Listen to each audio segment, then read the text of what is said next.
안녕하세요. EBS 입시 대표 강사 윤용호입니다.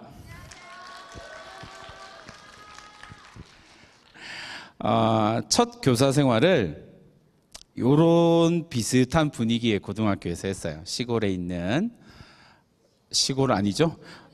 네. 저도 양산시라고 하는 곳에서 했어요. 근데 딱 요런 분위기였어요. 학생 수도 좀 비슷했고, 이렇게 강당에 들어오면 써 있는 글도 되게 비슷하더라고요. 현춘쌤, 교복 좀 그만 잡으세요! 라고 저기 적혀 있었어요. 칠판에. 그래서 보면서 되게 옛날 생각이 좀 많이 났어요. 어쨌든, 대학을 가야겠죠? 네. 선생님, 첫째 아들은 올해 대학을 갔고요. 둘째 아들은 여러분하고 똑같은 고3이에요. 그래서 이렇게 입시 설명회를 다닐 때마다 마음이 되게 짠해요. 아유, 뒤에 부모님들 계시는 거 보면 더 마음이 짠하고. 저는 그래도 이제 입시 전문가니까 아들들을 이제 어떻게 케어해서 어떻게 좋은 대학, 자기가 원하는 대학을 이렇게 보낼 수 있는 방법을 알고 있으니까 사실 크게 걱정이 되진 않거든요. 근데 이제 부모님들 보면 되게 마음이 짠하고, 여러분들 보면 되게 마음이 더 짠한 것 같아요. 고생스러운 1년 잘 견뎌주시면 좋을 것 같습니다. 제가 입시 설명회를 다니면서 전국을 진짜 많이 다닌 것 같은데 태백이 처음이에요. 그리고 서울에서 태백을 오기 위해서 20년 만에 무궁화 열차를 타봤어요. 와, 천천히 가더라고요. 깜짝 놀랐어요. 제목을 한번 읽어볼까요? 시작! 제일 중요한 단어가 뭘까요? 네. 색깔도 바꿔놨는데 대학이래요. 나 정말. 만들다입니다. 대학은 여러분들이 노력해서 만들어서 가야 돼요. 근데 이제 제가 이런 말을 하면 학생들이 제 강의를 다 듣고 난 다음에 선생님, 제가 진짜 열심히 해서 꼭 대학 갈게요. 이렇게 이야기하는데 제 강의를 잘못 들으셨어요. 열심히 해서 못 가요, 여러분. 학교 생활 열심히 해서 갈 겁니다. 못 갑니다. 전 공부 열심히 해서 대학 갈 거예요. 못 가요. 네. 앞에가 중요한 단어가 빠져 있어서 그래요. 그냥 선생님 때예요. 그리고 여러분들 부모님 때는 열심히 하면 됐거든요. 세상이 사회 전체적인 분위기가 좀 그렇기도 해요. 열심히 하면 갈 수 있었고, 열심히 하면 뭔가를 할 수 있거든요. 근데 여러분 때는 그냥 열심히 해서는 안 돼요. 전략을 잘 세우셔야 돼요. 네, 그게 대단히 중요합니다. 그러니까 열심히 하는 것도 중요한데 그 열심히보다 훨씬 더 중요한 게 뭐냐면 내가 어떤 전략을 세워서 열심히 할 것이냐예요. 네, 그 부분을 오늘 선생님이 열심히 이야기를 해줄 겁니다. 고3들한테 제일 많이 듣는 말입니다. 좀 그런 것 같죠? 그리고 그 다음 말은 뭐예요? 이렇게 돼요. 될까요? 되게 고민스럽죠. 내신도 힘들고 학부모님이 뒤에 몇 분 계신데, 그렇죠? 월요일 날 성적표가 나왔습니다. 아직 안 갖다 준 분도 있죠, 학생들? 오늘 집에 가서 갖다 드리세요. 월요일 날 성적표가 나왔습니다. 3월 학력평가 성적표. 언제 받았어요? 대답을 안 하네요. 얘들 뭐지? 언제 받았어요? 월요일 날 받았죠? 네, 부모님들 월요일 날 받았습니다. 네, 안 받고 싶겠죠. 여러분들이 친 시험은 40만 명입니다. 전국의 성적표를 보고 자기 등급 점수만 확인하고 끝에 이렇게 나와 있는 걸 확인 안 했다면 놀랐겠지만 전국에 있는 고3들은 40만 명입니다. 물론 여러분들 나이대 학령 인구는 한 55만 명 정도 돼요. 그 중에서 15만 명이 시험을 안 친 거거든요. 3월 학평을. 아마 그 학생들은 되게 계속 안 칠 거니까 빼고, 이제 여러분들이 함께 가야 할 인원은 40만 명이에요. 근데 작년에 3월 학평을 쳤던 학생들이 45만 명이거든요. 그러니까 여러분들이 여러분들 위에 학생들보다 5만 명이 적어요. 그러면 경쟁률은 어떻게 될까요? 낮아져요. 자연스럽게 경쟁률이 낮아집니다. 근데 조금 심각한 문제가 하나 생겼어요. 작년에 수능이 엄청 어려웠단 말이죠. 그러니까 자기가 원하지 않는 대학을 간 비율이 작년에 매우 높아요. 그렇기 때문에 올해 N수생이 재수생, 반수생이 엄청 많아질 거예요. 그래서 그 인원이 대략 한 5만 명 정도 돼요. 똑같아요. 5만 명 줄었다고 좋아할 때가 아니죠. 근데 작년 6월 모평에 모평 응시생이 대략 52만 명입니다. 그러니까 재학생들을 기준으로 해서 이야기를 하면 40만 명이 재학생이고요. 12만 명이 재수생입니다. 그리고 9월 모평으로 가면 53만 명 정도 됩니다. 이때 비율이 조금 달라지거든요. 재학생들의 숫자는 가면 갈수록 줄고요. N수생의 비율은 가면 갈수록 늘어나요. 실제 수능의 인원은 53만 명 정도 됩니다. 그중에 N수생의 비율이 24%거든요. 4분의 1 정도, 4분의 1 정도 되겠죠. 그죠? 4분의 1 정도가 재수생입니다. 반수생이고요. 그러니까 여러분들이 평균적으로 봤을 때 여러분들은 가면 갈수록 모의고사 성적이 떨어질 수밖에 없어요. 지금 상태처럼 공부한다면요. 조금 반성을 많이 하셔야 돼요. 보여드릴게요. 작년 수능에 시험을 친 고3 재학생들, N수생, 반수생, N수생 다 빼고 서울에 있는 재학생들 기준으로 이 학생들의 성적 추이를 쭉 따라가 봤어요.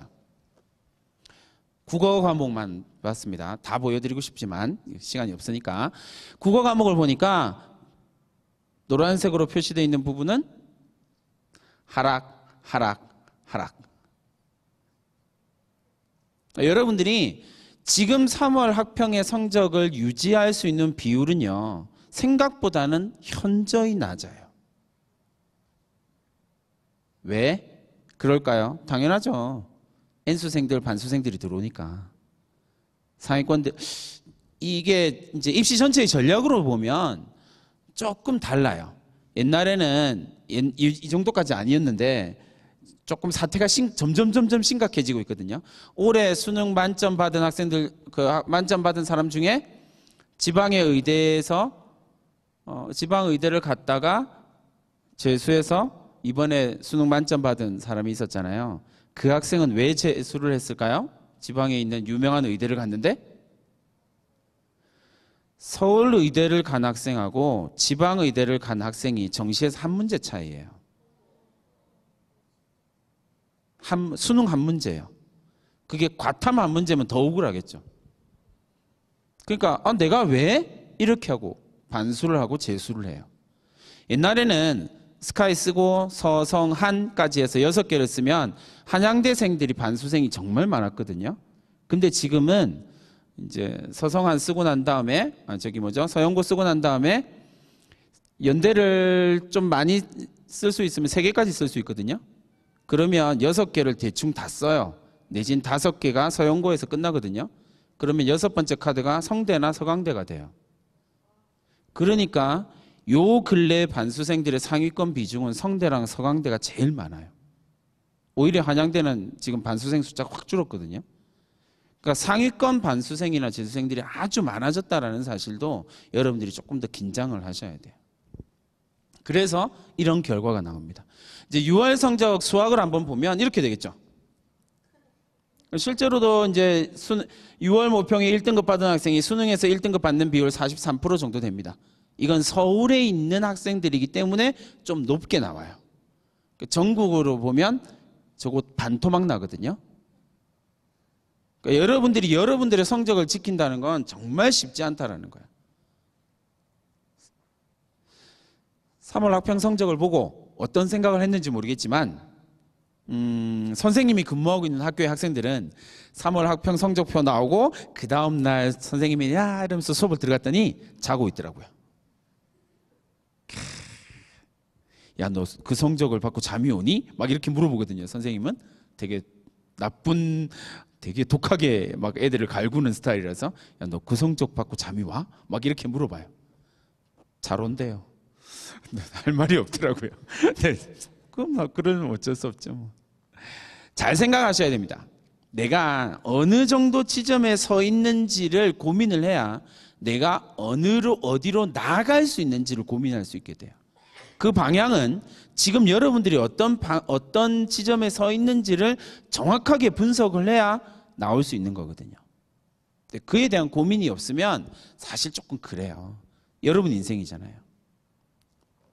방금 보여드렸죠? 성적 유지하기가 쉽지 않습니다. 잘 고민하셔야 돼요. 자, 언론에서 항상 계속 이야기했던 거요. 뭐 정시가 중요합니다라고 이야기를 하지만 실제로 저 비율을 놓고 보시면 작년에 비해서 수시의 비율이 늘어났어요. 선생님 정시가 중요하다고 이야기하고 정시 비율이 늘어났다고 이야기했는데요. 아니에요. 전국적으로 보면 수시가 늘어났습니다. 정시는 오히려 줄었죠. 20% 초반대로 줄었습니다. 그렇죠. 77.3%. 이 77.3%는요. 역대 대한민국에서 1994년에 수능이 생기고 난 이후로 수시의 비중 자체가 77%로 갔던 건 이번이 처음이에요. 그리고 올해밖에 없어요. 내년 줄 거거든요. 실제로 역대 최고의 수시의 비중을 하고 있다는 거예요. 근데 전국적으로 보면 그래서 어떤 전형으로 대학을 갈 거니? 라고 이야기를 하면 여러분들이 갈 수 있는 전형은 사실 여기 5개가 거의 답니다. 물론 특기자 전형이 있고요. 뭐 여러 가지 전형이 있지만 여기 대체로 일반적으로 여기 5개 전형이 다거든요. 근데 전국에서 제일 많이 뽑는 전형은 학생부 교과 전형입니다.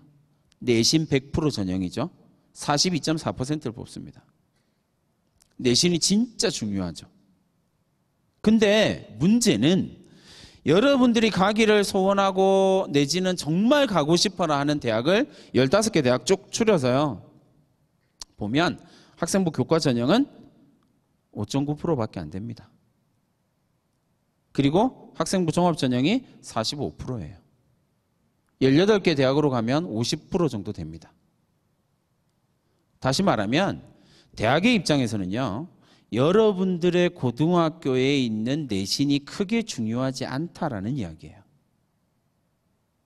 내신은 그 자체로는 되게 중요해요. 그러나 여러분들이 생각하는 것만큼의 중요함은 아니라는 거죠. 왜요?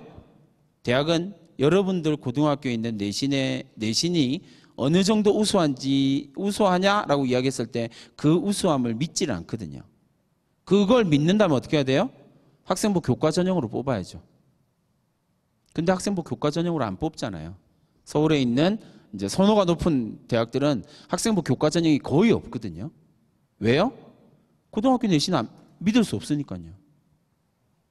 이렇게 생각을 하셔야 돼요. 그래서 내가 어떤 전형으로 갈 것인지에 대한 고민이 여러분들이 지금부터 해야 될 첫 번째 고민이에요. 나는 어떤 전형으로 가야 되지? 나에게 유리한 전형은 뭐지? 여기에 대한 고민이 첫 번째여야 된다는 겁니다. 이렇게 됩니다. 그러면 보세요. 전국 단위에서는 42.4%가 서울에 있는 주요 대학에서는 5.9%까지 줄어들게 된다는 것. 반면에 학종은 매우 높은 형태로 유지된다는 것. 요거에 대한 고민들이 좀 있으셔야 돼요. 올해 입시가 조금 독특해요. 물론 여러분 어떻게 냉정하게 말씀드리면 여러분 밑에 학년은 입시가 더 심각하고요. 선생님 생각하기에는 단군 이래로 가장 심각한 학년이 내년이거든요. 내년 매우 심각해요. 답이 안 나와요. 선생님 같은 입시 전문가들도요. 어떻게 해야 될지 답이 잘 안 나와요. 근데 그 다음 해 지금 고등학교 1학년도 대학 가는 방법이 2학년하고 또 다르거든요. 그래서 이 상태 자체가 올해가 단군 이래로 처음이에요.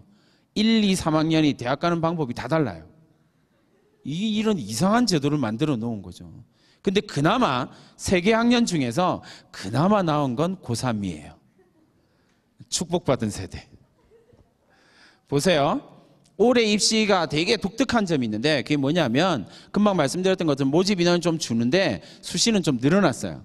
근데 모집 인원이 대학 모집 인원이 조금 1,000명 줄었어요. 근데 여러분 때는 지금 인원이 5만 명 줄었거든요. 그러니까 경쟁률 자체는 줄어들 거예요. 다만 이제 N수생이 얼마만큼 들어오느냐에 따라 조금 다르겠지만 두 번째가 되게 중요합니다.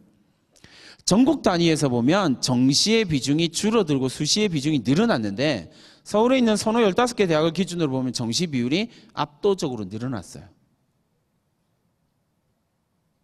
그러니까 내가 어느 대학을 갈 것이냐가 정해져야 내가 무엇을 열심히 할 것인지가 정해지는 거예요. 이게 포인트가 되게 중요한 겁니다. 그러니까 지금 오늘 강의가 끝나고 나면 여러분들이 해야 될 제일 중요한 일은 뭐냐면요. 대학을 정하셔야 돼요. 무조건. 꼭 그 대학을 안 가셔도 되는데 지금은 그냥 무조건 한 대학을 정하세요. 그래야지 내가 무엇을 열심히 할 것인지가 결정이 돼요. 그게 되게 중요하거든요. 자, 그런데 여기서도 되게 독특한 점이 하나 나타나게 돼요. 그게 뭐냐면 서울에 있는 선호 15개 대학에서 수시의 비율이 줄어들었어요. 그래서 정시가 29%까지 올라갔거든요. 그런데 대학이 보는 행동하는 걸 잘 보세요. 뭐냐면 정시도 늘어났는데요. 수시도 늘어나요. 수시 중에서 학종이 늘어났어요. 그러니까 정시도 늘고 학종도 늘었어요. 뭐가 줄었을까요? 논술밖에 없어요. 논술이랑 특기자 두 가지가 줄거든요. 성대랑 서강대가 논술을 10% 단위, 10%포인트 단위로 줄여버렸거든요. 그러니까 이제 상위권 대학에 일반적으로 이야기하는 선호도가 높은 대학에서 논술로 갈 수 있는 경우는 연대밖에 없어요. 근데 연대가 올해 수능 체제를 없앴단 말이에요. 경쟁률이 좀 많이 심각할 거예요.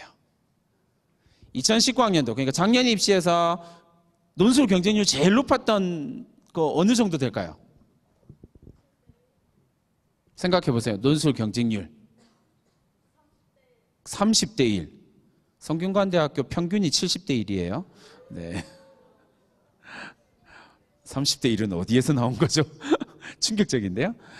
2019학년도 논술에서 제일 경쟁률이 높았던 학과는 1등부터 7등까지 의대입니다. 가장 높았던 건 인하대 의대 396대 1. 7등까지 전부 다 의대였고요. 8등이 의대가 아닌 일반 학과였어요. 연세대학교 심리학과 139대 1. 9등부터 13등까지 또 의대입니다. 일반 학과만 쭉 생각을 해보시면요. 제일 높았던 게 139대 1이에요. 연대. 근데 올해는 연대가 그 와중에 최저까지 없앴어요. 예상하기로는 300대 1이에요. 일반 학과들이 300대 1 정도, 높은 학과들은 300대 1 정도 나올 거고요. 대부분의 학과가 200대 1 정도 나올 거예요.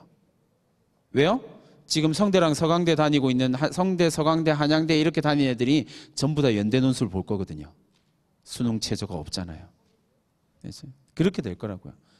근데 그렇게 생각해 보면 정시에 서울에 있는 주요 대학은 정시의 비율도 높이고 이거는 이제 정부 압력이 들어왔기 때문에 높인 거거든요. 정부의 압력이 들어와서 높였고요. 그리고 학종도 높였어요. 이게 이제 대학이 얼마나 학종을 중요하게 생각하고 있는지에 대한 포인트가 돼요. 그리고 앞으로도 학종은 안 없어질 거거든요. 여전히 이 상태를 유지하게 될 거거든요. 대체로 수능 최저 기준, 학력 기준을 완화하고 폐지하고 있습니다. 이 포인트가 대단히 중요해요. 왜냐하면 요 한 줄이 입시의 트렌드를 정확하게 보여주는 것뿐만 아니라요. 대체로 지금 학종을 유지하고 있는 대학이요. 학생을 자기가 원하는 자기 대학이 개별 대학이 원하는 학생을 뽑을 수 있다라는 자신감을 가지게 되면 수능 체제를 완화하거나 폐지하거든요.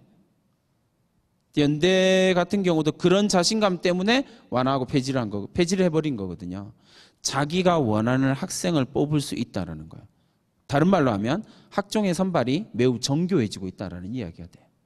네, 그 부분에 대한 고민을 해봅시다. 자, 이제 학생부 교과에 대한 이야기부터 해볼게요. 학생부 교과 전형은 이런 형태들이 나타나게 돼요. 근데 사실 크게 문제가 없는 건 대부분은 두 번째 거예요.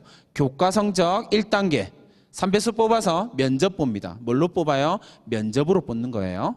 자, 그런데 강원대학교 학생부 교과 전형이에요. 작년에 비해서 학생부 교과 전형을 좀 늘렸어요.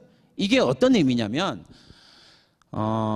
전국적으로 봤을 때 학생부 교과 전형이 42.4%였단 말이에요. 그런데 서울에 있는 주요 대학에서는 5.9%예요. 그럼 도대체 학생부 교과 전형은 누가 뽑냐면 지방에 있는 국립대들이 1000명 단위로 뽑아요.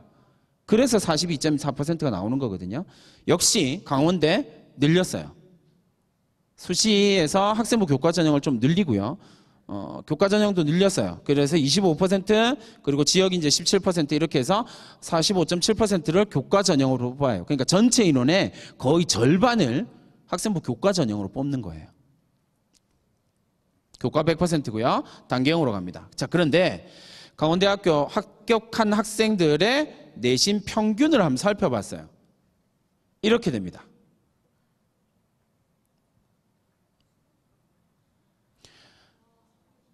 내신 평균이에요.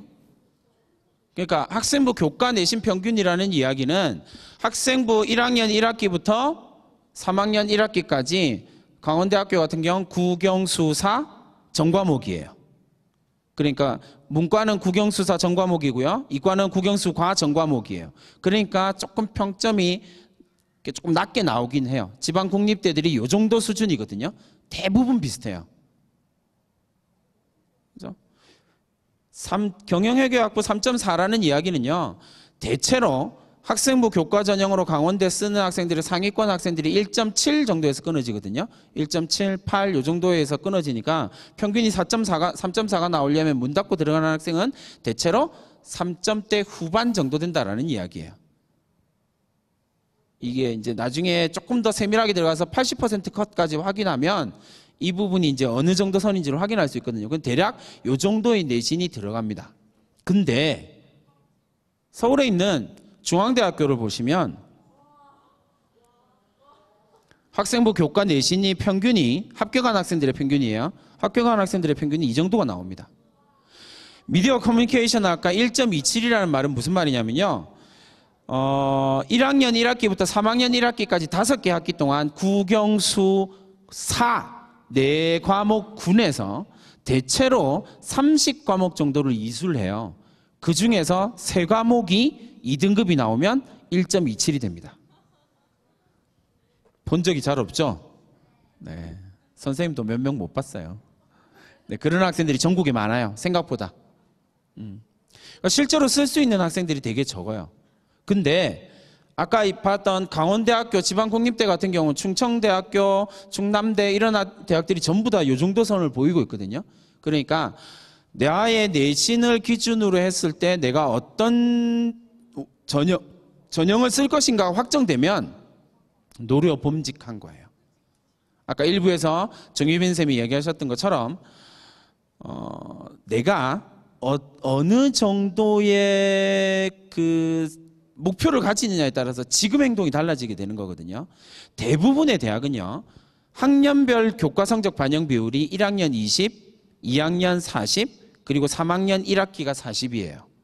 3학년 1학기의 비중이 압도적으로 높은 거죠. 전체에서 40%니까요. 압도적으로 높은 거예요. 한 학기인데. 2학년은 2개 학기고요. 그러니까 내가 2학년 때 시험을 좀 1학기, 2학기 좀 못 봤다고 하더라도 3학년 1학기 때 얼마든지 커버할 수 있다는 거예요. 그러면 이 정도의 성적이 나올 수 있거든요.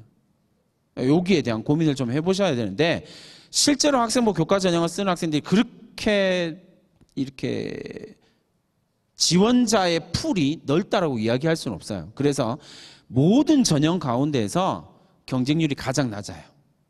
뭐 7대1 막 이렇게 돼요. 네, 조금 고민을 해보세요. 그래서 내가 어떤 전형을 쓸 것인지가 되게 중요해요.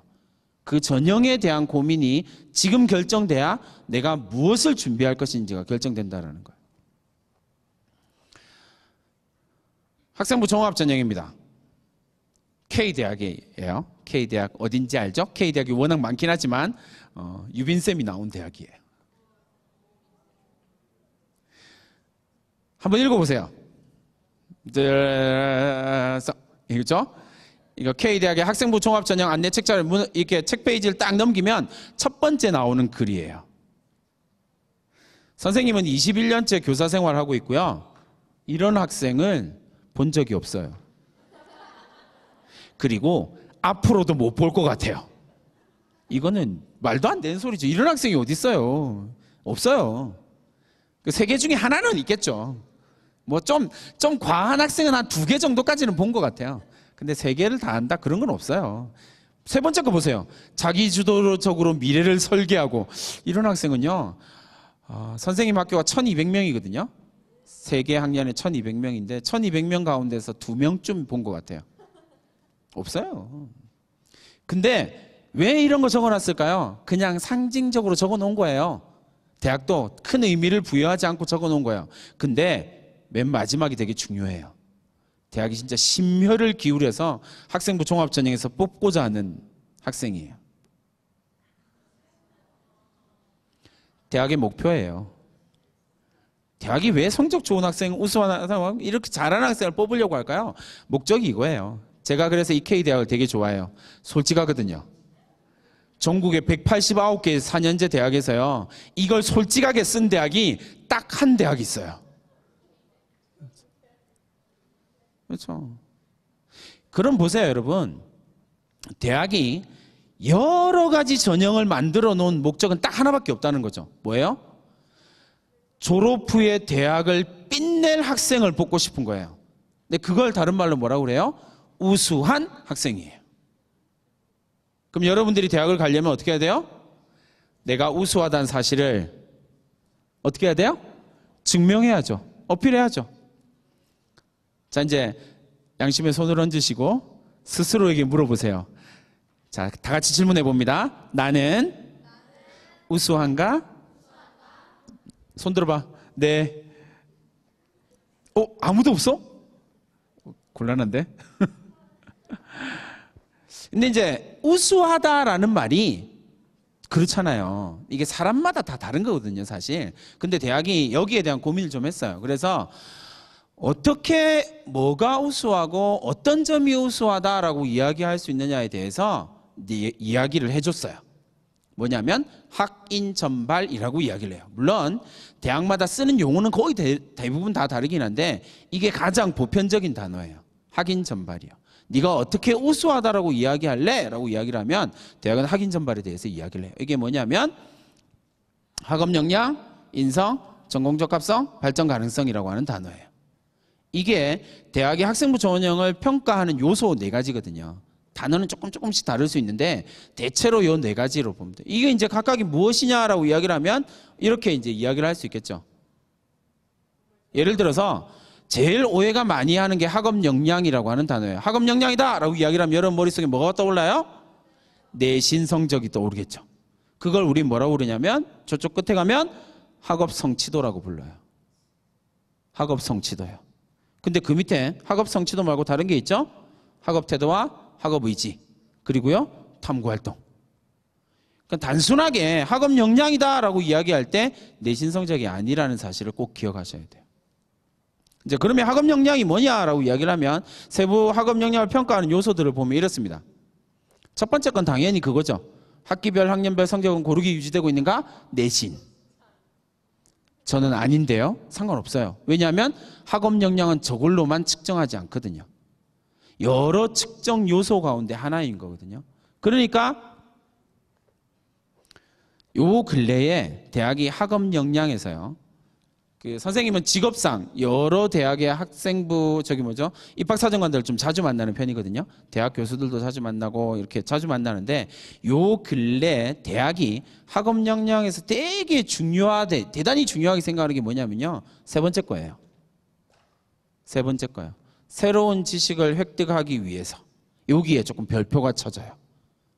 그러면 새로운 지식을 획득하기 위해서라는 데 별표가 쳐졌다면 대학은 우수함을 측정하는데 학업 역량을 볼 거야. 그 학업 역량에서 네가 새로운 지식을 알기 위해서 어떤 노력을 했니가 좀 중요하게 본다면 여러분들이 학종을 준비하기 위해서 해야 될 일은 뭐예요? 내가 새로운 지식을 얻기 위해서, 습득하기 위해서 노력한 내용이 학생부에 있으면 돼요. 이걸 전략적으로 접근을 하는 게 학종에서 승리할 수 있는 방법이에요.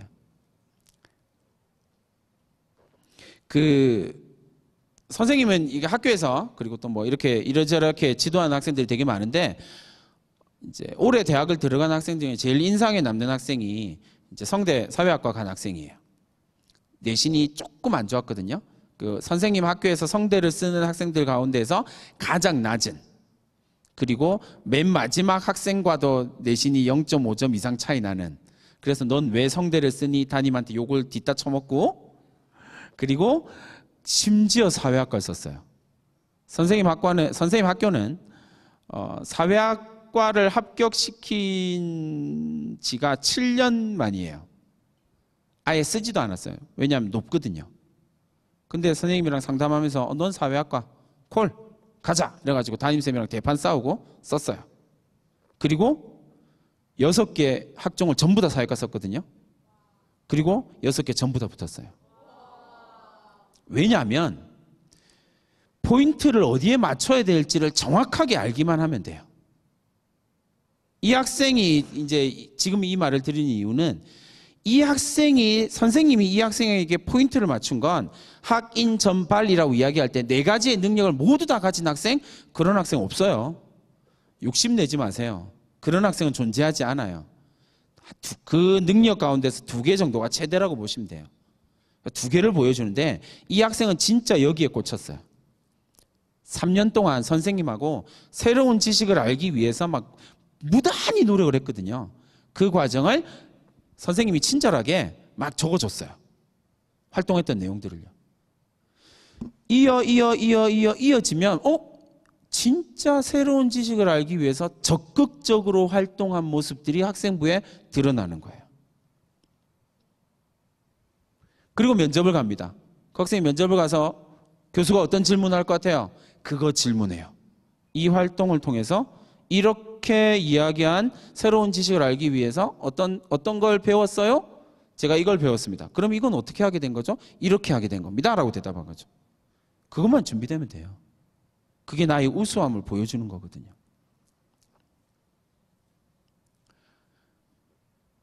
전공적 합성입니다.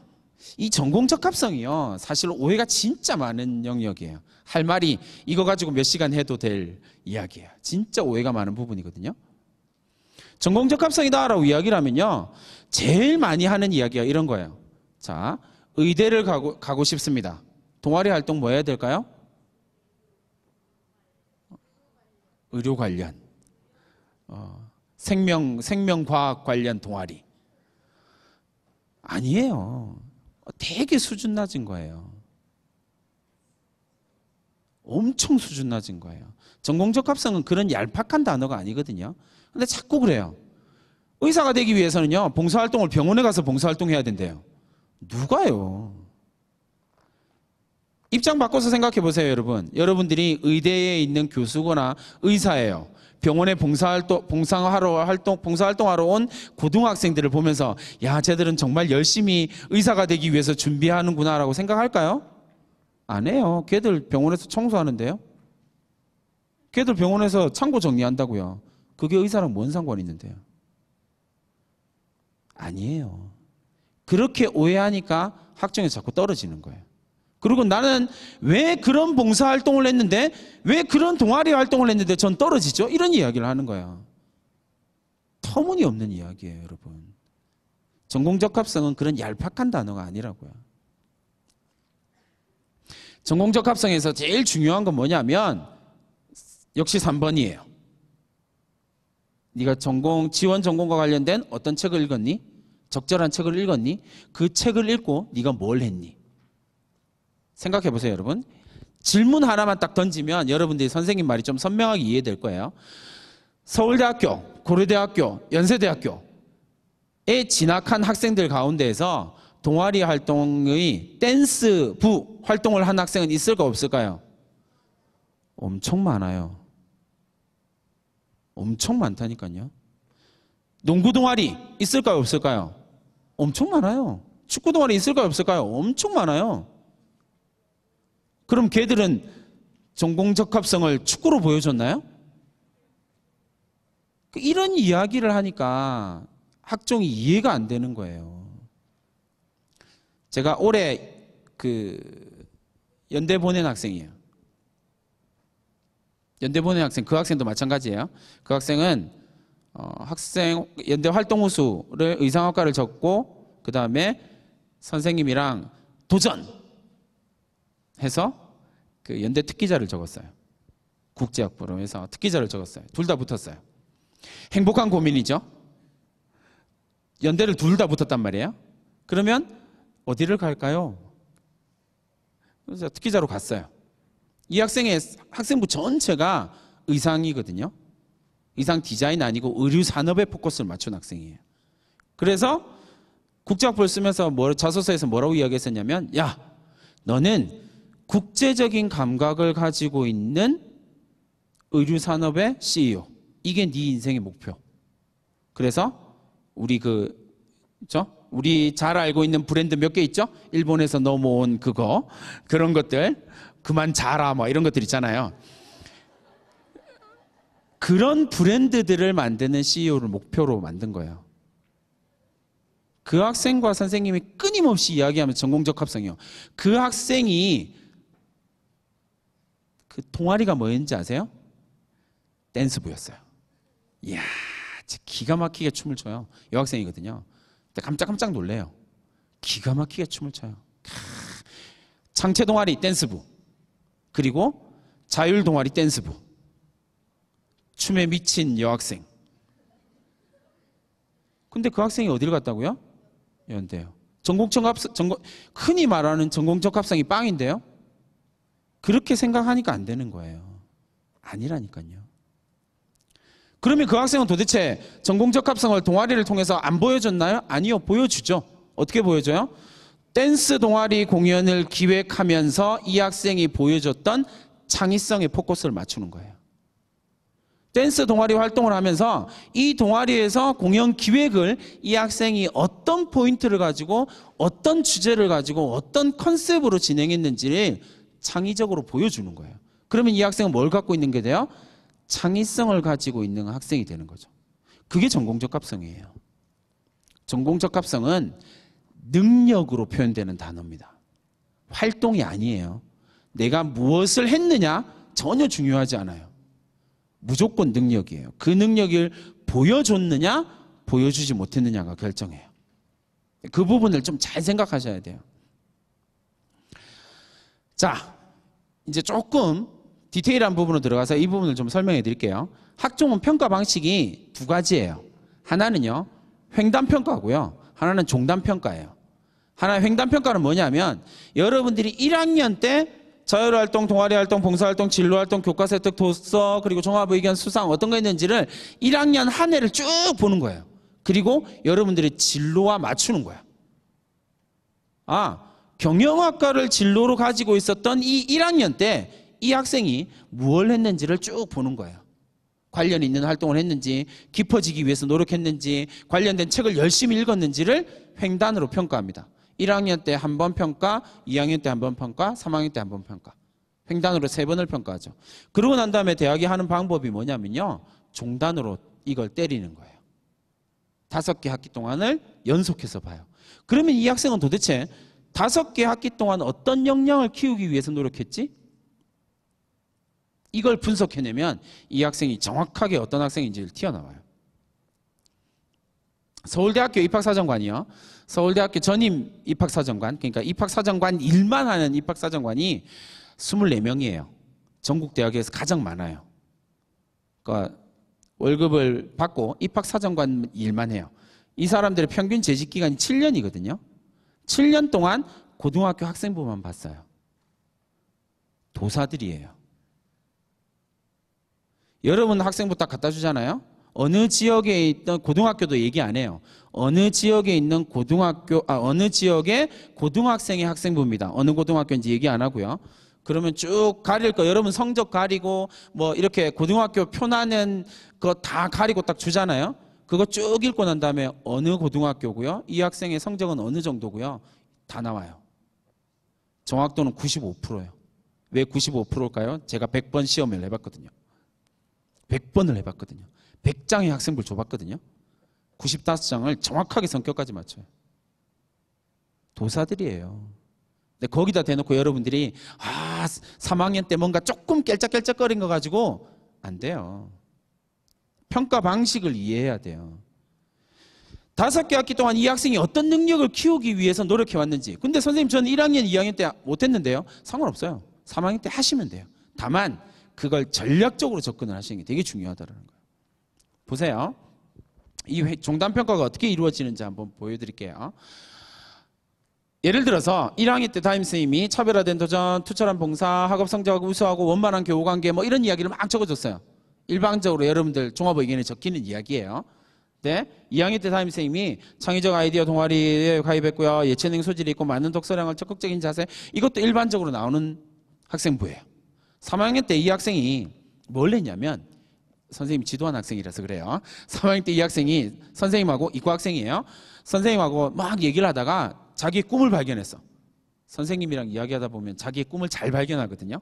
근데 선생님은 이 학생이 울 때까지 질문을 해요. 울면 끝나요. 울면 자기의 솔직한 게 톡 튀어나오거든요. 울 때까지 질문해요. 그리고 자기 진로 목표를 딱 정하거든요. 수학과 관련 학과였어요. 그래? 그럼 넌 수학 선생님과 지금부터 수학 선생님만 쫓아다녀. 그리고 이 학생이 계속 수학 선생님 쫓아다니면서 계속 질문했어요. 수학을 좀 못하는 학생이었거든요. 근데 끝날 땐 수학이 어느 정도 됐어. 그 수학 담당 쌤이 뭐라고 적어줬냐면 새로운 문제풀이법을 시도하고 이렇게 적어줬어요. 그걸 딱 들고 자기소개서를 쓰면서 어떻게 했습니까? 창의적인 학생이라고 하는 능력을 보여주는 거예요. 그러면 자기소개서를 딱 보고 난 입학사정관들이 창의성이 있다고? 그러면 학생부를 쭉 종단으로 봅니다. 어떻게 봐요? 1학년 때 보니까 차별화된 도전을 했네요. 창의성이 있어. 2학년 때 보니까 창의 아이디어 동아리 활동을 했네. 창의성이 있어. 3학년 때 새로운 문제풀이법을 시도했네. 창의성 대박인데. 몇 명의 선생님이 증명을 해줬어요? 3명이요. 이건 사실이 되는 거예요. 평가 방법을 이해하면 내가 지금 무엇을 해야 될지가 나오게 돼요. 이 부분에 대한 고민을 좀 잘 하시면 됩니다. 이렇게 종단평가에 맞는 학생부를 자기소개서를 쓰면요, 합격 확률이 아주 높아져요.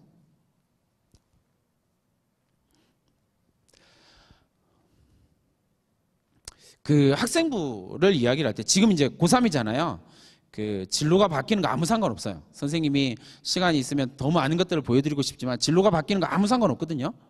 그러니까 선생님 1학년 때 꿈이 저는 경찰이었는데요. 3학년 때는 경찰은 도저히 답이 안 나오는 것 같아서요.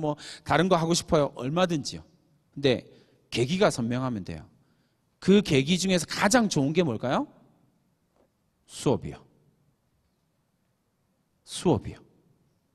수업 중에 아까 여기 사회 보신 멋있는 선생님, 여러분들이 환호했던 선생님, 과목이 뭐세요? 수학이세요. 네. 수학 공부 잘하겠네요, 여러분들? 아닌가 보군요. 수학이요. 선생님 좋잖아요. 쫓아가세요. 쉬는 시간마다 쫓아가세요. 가서 그냥 선생님 너무 잘생겼어요. 이딴 얘기하면 전 대학 가기 싫어요. 이런 이야기하고 똑같은 거예요. 그냥 뭐라요? 질문하세요.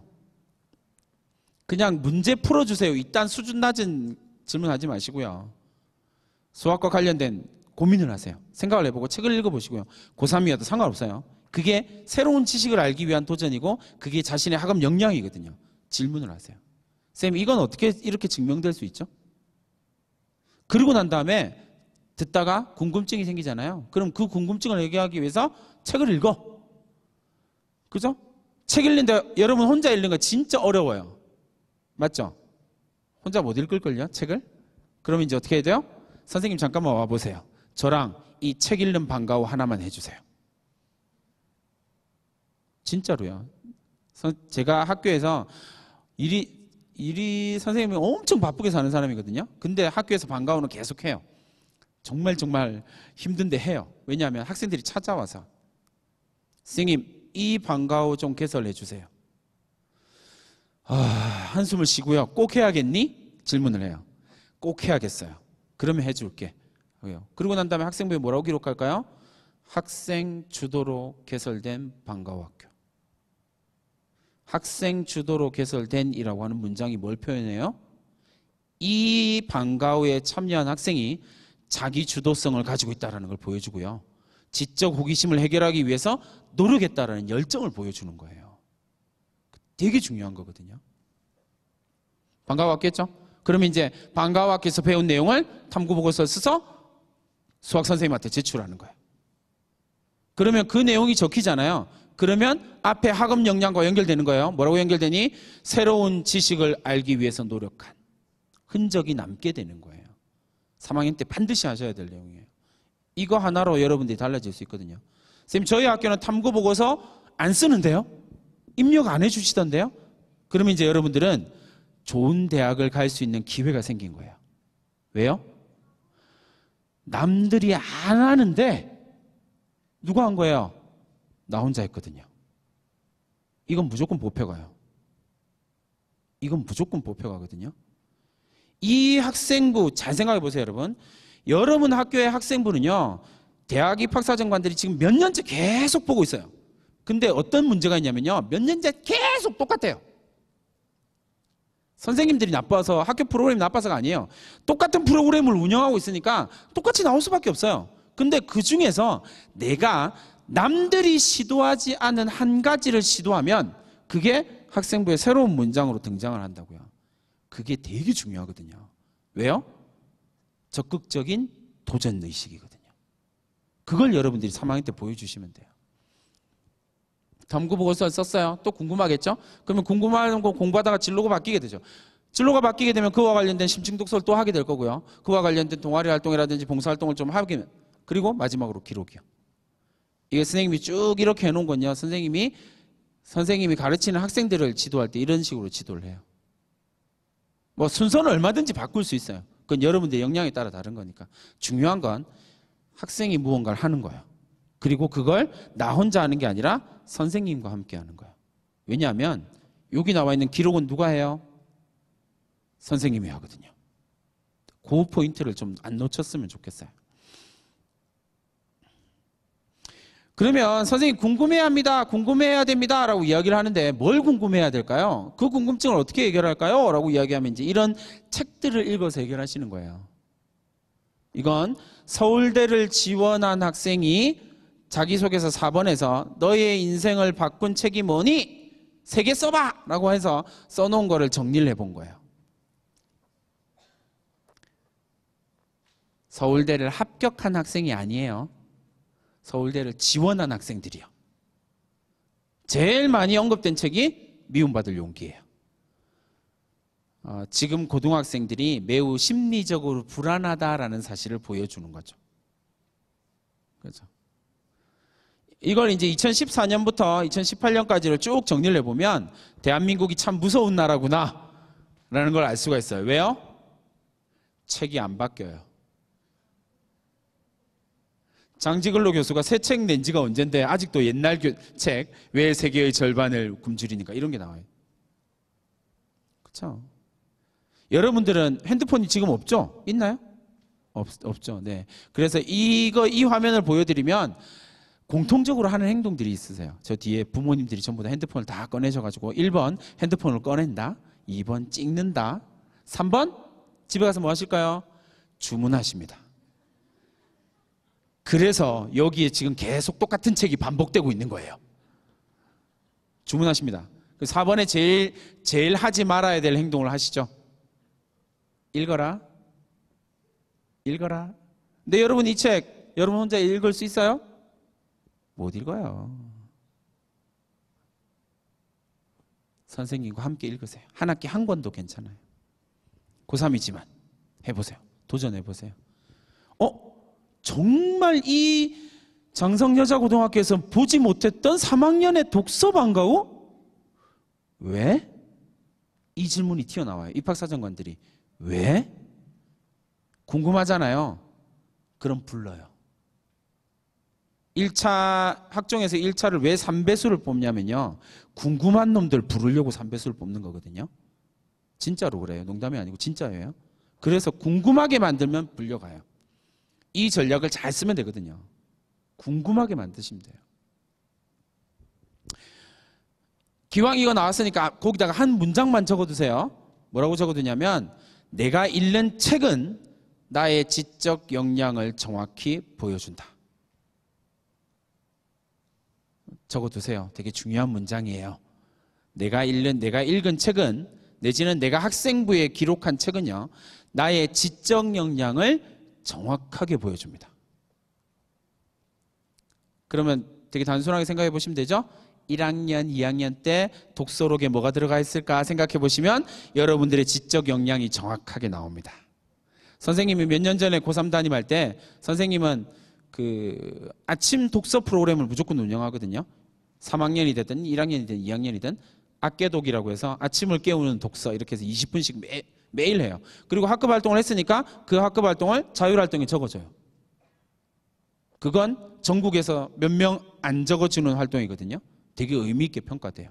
아깨독, 책을 읽어. 남학생 반이었어요. 책 읽어. 자, 내일부터 책 갖고 오는 거야. 자기 읽을 책 갖고 와.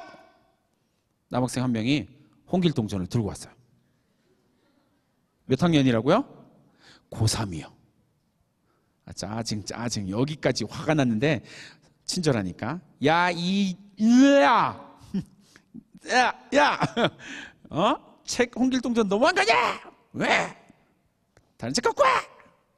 그 다음날 별주부전을 들고 왔어요. 너 나랑 싸우자는 거지? 뭐 이런 이야기야. 근데 이해는 돼요. 왜요? 그 학생은 그 책의 수준을 뛰어넘는 책을 읽을 수가 없거든요. 여러분들 지적 역량을 보여주는 거예요. 그러니까 제발 3학년 책에 소설책 좀 올리지 마세요. 입학사정관들 진짜 싫어해요. 하지 마세요. 요런 책을 올리는 겁니다. 근데 요 책을 올리는 게 아니에요. 이 책을 읽으세요가 아니고 이런 책을 읽으세요예요. 차이점은 아는 거 맞죠? 차이점 알죠? 이 책을 읽는 게 아니고 이런 류의 책을 읽는 거예요. 이런 류의 책은 어떤 책일까요? 쉽게 페이지가 넘어가지 않는 책이요. 어떤 건지 봅시다. 서울대학교 학생부 자기소개서에 이렇게 4번의 내용 기적 건수가 42,000권이에요. 나누기 3 하면 지원자 숫자가 나오겠죠. 근데 그들이 기록한 총 도서가 14,000권이에요. 42,000권 중에서 14,000권이 중복도서라는 이야기예요. 근데 서울대학교는요, 이게 되게 중요해요. 뭘까요? 이게 뭐냐면요, 지원자들 가운데서 나만 읽은 책이요. 그 많은 지원자들 가운데서요, 그 지원자 곱하기 3 해서 나온 거라고 했잖아요. 그 많은 책들 가운데서 나 혼자 읽은 책이요. 그게 9,000권이에요. 여기서 의문이요. 어떤 책일까요? 뭐라고요? 저기서 이상한 책 나왔어요. 어떤 책인지 있겠죠? 무슨 책? 저들이 웃고 있는 무슨 책이 있을 거예요. 근데 말도 안 되는 책이 있어요. 그죠? 저는 그 선생님이 제일 황당해했던 책 있잖아요. 슬램덩크. 저는 강백호가 슬램덩크를 할 때 인생의 쾌감을 맛봤습니다. 이러면서 설득력 있어요. 그죠? 그리고 수능 특강. 네 인생을 바꾼 책이 뭐야? 라고 이야기할 때 묘하게 설득력이 생겨요. 전 수능 특강을 보면서 공부를 시작했어요. 설득력 있어. 근데 그런 좀 어줍지 않은 책들 다 빼고 난 다음에 한 9,000권 정도예요. 무슨 책일까요? 이거에 대한 고민, 생각을 하면요, 학종의 비밀이 조금씩 풀려요. 작년에 선생님이 이제 3학년 학생들하고 읽었던 책이요, 박노자 교수님이라고 하는 분이 쓰신 러시아 혁명사 강의라고 하는 책이에요. 러시아 혁명사 강의고요. 페이지는 900페이지 정도 돼요. 자, 질문. 900페이지짜리 책을 살까요? 안 살까요? 고등학생은 안 사요. 근데 선생님하고 반가워하는 학생들은 그 책을 샀거든요. 그리고 함께 읽었어요. 그리고 인생을 바꾸기 위해서 그 책을 어디에요? 내 인생을 바꾼 책이요. 왜 적어요?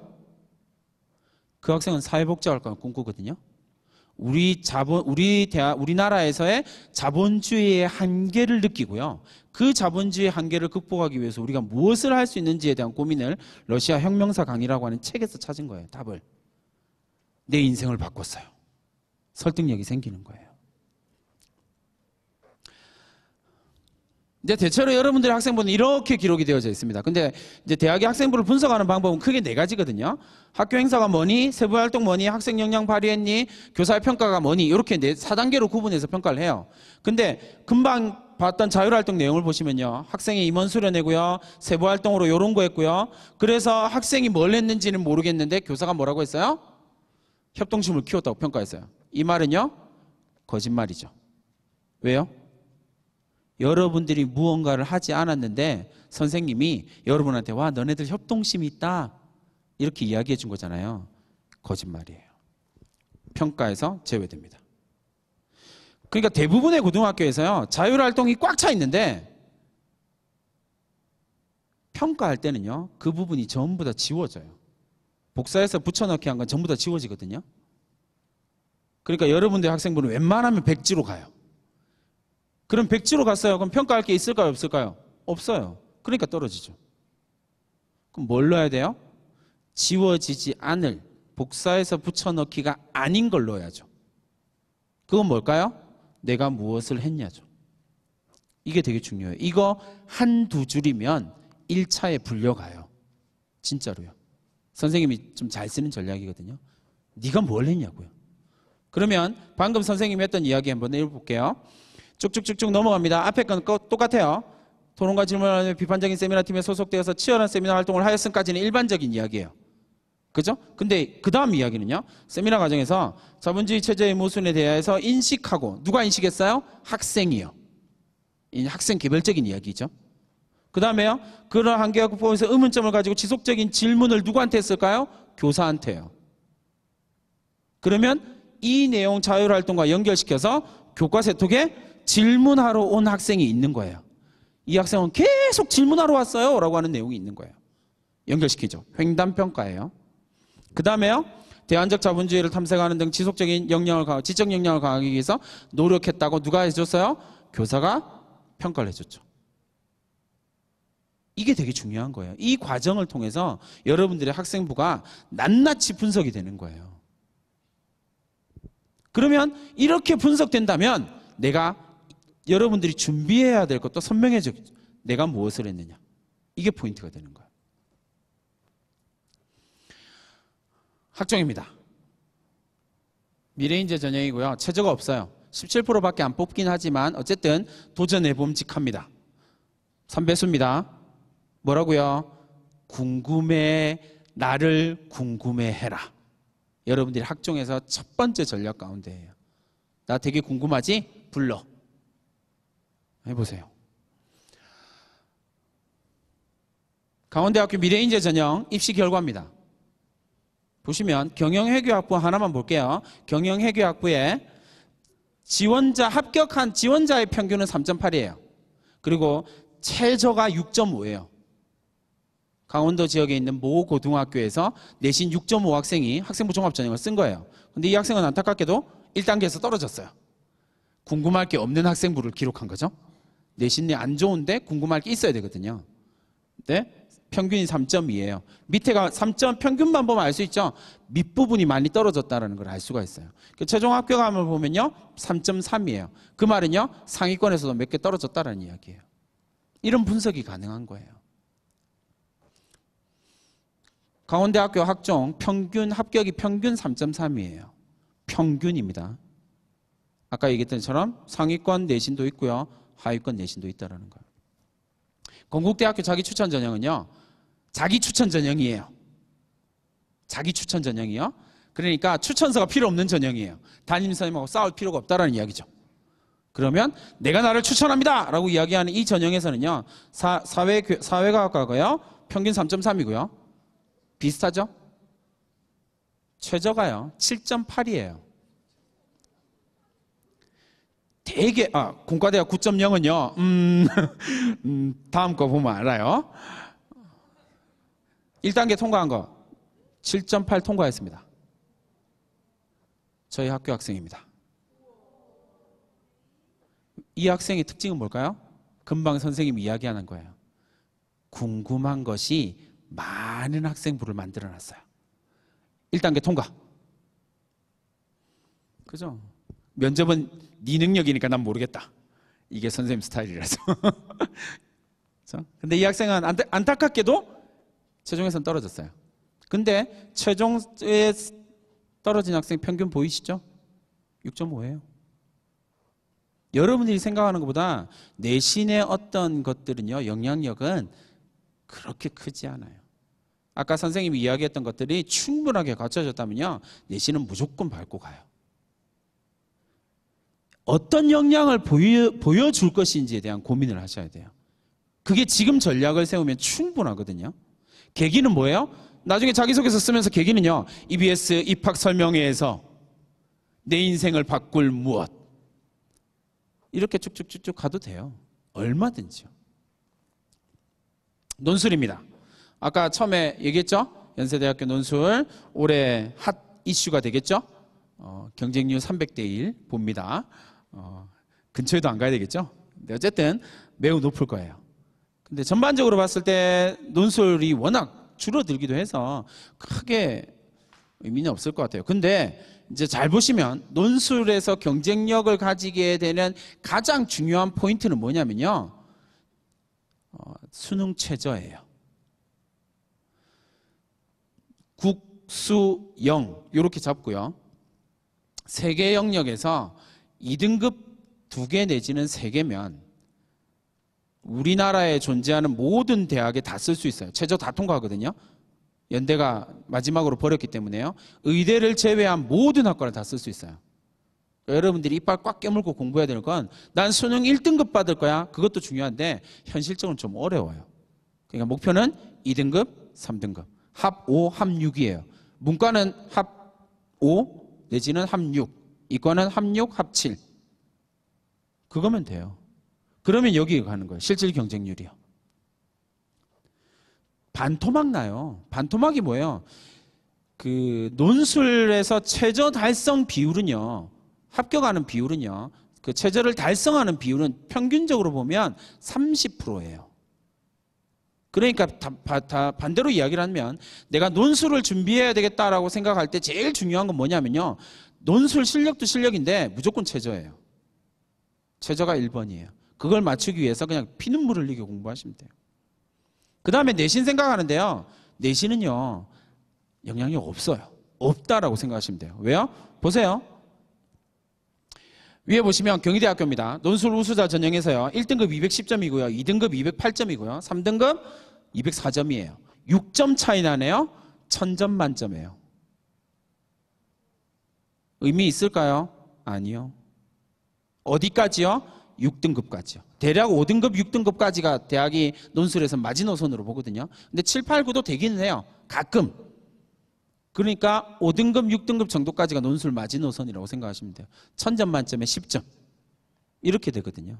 그러니까 내신에 너무 구애받지 마시고 논술도 생각해 보겠다라고 생각하시면 조금 더 고민을 해보세요.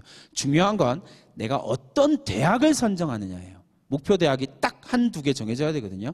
그래야 내가 구체적으로 어떤 전략을 짤지가 정해집니다. 돌멩이입니다. 요 근래에 선생님이 되게 많이 고민하고 있는 이야기예요. 돌멩이입니다. 이 돌멩이를 표현하는 라틴어 단어가 2가지가 있거든요. 하나는 페트라라고 하는 단어예요. 이제 영어로 번역되면 성경에서는 베드로라고 번역되고요. 영어에서는 피터라고 이야기를 하고요. 어원이 좀 많이 있죠. 우리나라 말로 번역하면 반석, 딛고 올라가는 돌. 그 다음에요, 또 다른 하나는 라틴어에서는요, 돌멩이를 뜻한 2번째 단어는 뭐냐면요, 스캔달룸이라고 하는 단어예요. 스캔달룸은 어디서 많이 들어본 것 같죠? 스캔들이라고 하는 단어가 여기서 나와요. 뭐? 걸려 넘어지는 돌이요. 여러분들이 좋아하는 무엇은 때로는 페트라가 될 수 있을 거고요. 때로는 스캔달룸이 될 수 있을 거예요. 고민하세요. 내 인생의 페트라는 무엇인가? 이걸 제대로 잡기 시작할 때 여러분 인생이 완벽하게 변신할 수 있을 거라고 믿습니다. 강원도에서 장성여고에서 여러분들의 꿈을 이루기 위해서 한 걸음 내딛는 훌륭한 학생들이 나왔으면 좋겠어요. 꼭 그런 학생들이 되기를 바라겠습니다. 감사합니다.